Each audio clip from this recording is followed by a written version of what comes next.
Je représente le président du 10e parti français et que par conséquent, les vœux que je vais émettre, les propositions que je vais faire, que nous allons faire, les propositions qui apparaissent dans le livre, ne sont pas des vœux pieux. Ce sont des propositions qui vont prendre vie, et je pèse mes mots, ce sont des propositions qui vont prendre vie à partir du mois de juin 2007. Je connais assez bien les élus, locaux et nationaux, et quand je constate leur fermeture de cœur et de conscience, il y a vraiment, sincèrement, de quoi être inquiet et de ne pas s'étonner de ce qui se passe dans notre pays. Et si la société civile n'investit pas le champ politique, il n'y a pas de raison que les choses s'améliorent. Il n'y a pas de raison que, au-delà des 20 plans santé qu'il y a eu depuis 20 ans, des 20 plans emploi qu'il y a eu depuis 30 ans, des plans retraite, des plans impôts, des plans tout ce que vous voulez, alors que de plus en plus ça va mal, mais je ne suis pas là pour le rappeler parce que c'est tellement évident et tellement facile, et on est là pour construire. Donc il fallait bien du neuf.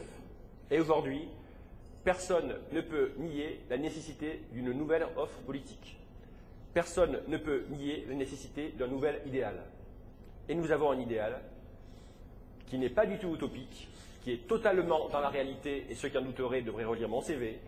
L'idéal de la France en action, c'est le bien-être durable de tous les êtres. C'est le bien-être durable de tous les êtres. Ce n'est pas un idéal qui contredit ou qui combat les idéaux passés, mais c'est l'idéal juste d'aujourd'hui. Les idéaux du passé, c'était la croissance. Ça a peut-être eu sa raison d'être, mais ça n'a plus sa raison d'être quand on observe depuis 40 ans les fruits de la croissance. Paupérisation, inégalité excessive, destruction de l'écosystème, destruction des comptes de la nation, destruction des comptes des particuliers, la liste est longue. Donc, pour nous, l'idéal de croissance est un idéal passé, et en tout cas aujourd'hui, il n'a pas sa raison d'être. L'idéal de développement durable n'a non plus pas sa raison d'être. Il a peut-être eu sa raison d'être après, mais on ne peut pas se développer durablement sur une planète qui fait 12 800 km de diamètre, parce que notre planète, elle ne fera jamais 12 810 km de diamètre, elle fera toujours 12 800 km de diamètre. Et par conséquent, malgré les technologies qui s'avèrent coûteuses et dangereuses, on ne peut pas se développer éternellement. Et ça ne rencontre pas l'essentiel. L'essentiel, c'est bien le bien-être durable de tous les êtres. De même, l'idéal égalitaire n'est pas un bon idéal, parce que l'égalité, ça n'existe pas. C'est un fait, et ça ne peut pas exister. Nous sommes tous différents. Et parmi les spécificités de notre mouvement, il y a une facette vraiment forte, qui est celle de respecter totalement l'entrepreneur et de respecter totalement le contemplatif. Ils ont leur chemin de vie, ils ont leur raison d'être, et tous les deux sont nécessaires à la réalisation du bien-être durable, qui est le seul idéal réaliste qui est compatible avec nous et ce que nous voulons.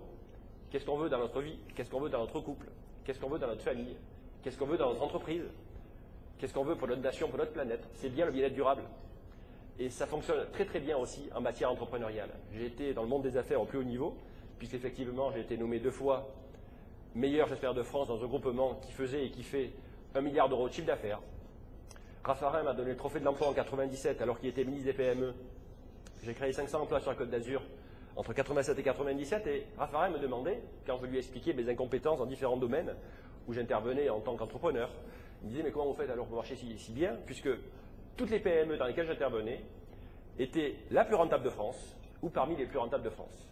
Et pourtant, j'avais aucune compétence en imprimerie, j'avais aucune compétence en communication, aucune compétence en équipement de la maison, aucune compétence en informatique. Plein de domaines où j'étais peu compétent. Par contre, j'avais une vraie compétence. C'était les relations humaines. Et dans ces PME-là, je ne m'occupais que d'une chose, le recrutement et la formation. Et j'expliquais à Monsieur le ministre, qui était vraiment sincère dans son schéma, c'est pourquoi quelquefois on dit ils sont malhonnêtes, ou pas forcément. Leur problème, c'est que depuis qu'ils sont tout petits, on leur a expliqué que pour sortir chez eux, il fallait sortir par la fenêtre. On leur a pas expliqué qu'il fallait sortir par la porte. Donc, ils croient sincèrement que pour la collectivité, ce qui est bon, c'est de sortir par la fenêtre. Autrement dit, de faire de la croissance à tout va. Moi, j'ai rendu rentable extraordinairement des entreprises sans faire de croissance. Simplement, en recrutant de façon particulière. Lorsque j'ai recruté, je recrute beaucoup moins que je ne recrutais lorsque j'étais actif, puisque je suis retraité depuis 5 ans, effectivement, je ne recrutais que du savoir-être. Quand j'avais quelqu'un face à moi, je ne me demandais pas quel était son diplôme, je me foutais de son expérience, je me demandais quelle était sa capacité de communication. Je me demandais quelle était sa capacité de discipline. Je me demandais quelle était sa capacité de remise en question, constructive ou pas. Je me demandais comment elle allait réagir à une façon que j'avais travaillé un peu spécifique dans le monde de l'entreprise, c'est que moi j'écrivais beaucoup. Bien sûr, l'entretien existait, mais je crois beaucoup à la nécessité de la prise de conscience. Et j'observais par expérience, au début de mes jeunes années d'entrepreneur, que quelquefois, lorsque vous écriviez à une personne, soit pour la féliciter, soit pour lui faire des reproches, soit la personne remettait tout en question, est devenue très négative, quittait l'entreprise ou vraiment réduisait sa performance entrepreneuriale, parce que pour moi, nous sommes tous des chefs d'entreprise. Dans une entreprise de 5 salariés ou 500 salariés, il n'y a pas un chef d'entreprise. Dans une entreprise de 5 salariés, il y a évidemment 5 chefs d'entreprise. Dans une boîte de 500 salariés, il y a évidemment 500 chefs d'entreprise. Et la maman qui ne travaille pas est aussi une chef d'entreprise familiale. Donc ce fonctionnement que j'avais par exemple à écrire à tel ou tel collaborateur, je me suis aperçu que quand je recrutais selon les critères que je viens d'exprimer, la personne s'habituait à recevoir ça et à évoluer avec moi et à évoluer avec nous. Et comme ça, effectivement, j'ai construit une boîte assez performante qui fait qu'aujourd'hui, je vis de mes rentes, entre guillemets, je vis de loyer et l'essentiel de mes revenus passe en impôts. Je fais partie des 1000 premiers contribuables français. Et ce qui me reste un petit peu pour ma vie personnelle, et beaucoup qui me reste, c'est pour le mouvement politique. Quel est donc ce mouvement politique?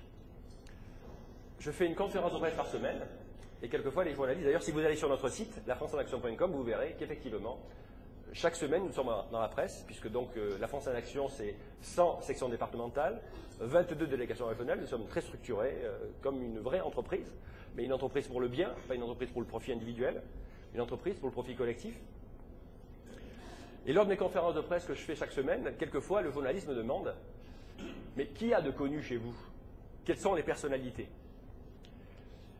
Et je lui réponds immanquablement que chez nous, il y a une star immense. C'est une société alternative qui n'est pas révolutionnaire, mais qui va naître l'année prochaine d'une révolution des urnes. Et en 2004, nous étions 9 à porter le projet de société qui n'était pas élaboré comme aujourd'hui, mais et aujourd'hui, nous sommes plusieurs centaines. Donc, ce n'est pas étonnant, effectivement, qu'après 2 ans de travail, 2 ans de conférences de presse, 2 ans de forts travaux sur Internet avec nos spécialistes, un sondage IFOP totalement crédible et totalement juste, me positionne que dans le cas où j'aurai mes 500 parrainages, d'ores et déjà à 9% des personnes qui voteraient de façon certaine sur ma candidature, mais surtout 35% de façon très probable. Donc, alors que je n'ai pas du tout la notoriété de M. Sarkozy ou de Mme Royal, aujourd'hui, il y a 44% des personnes interrogées par l'IFOP qui voteraient pour moi au premier tour si j'obtenais les 500 parrainages. Quel est donc ce projet? L'une des facettes du projet, c'est, pour rétablir la confiance, c'est une démocratie alternative.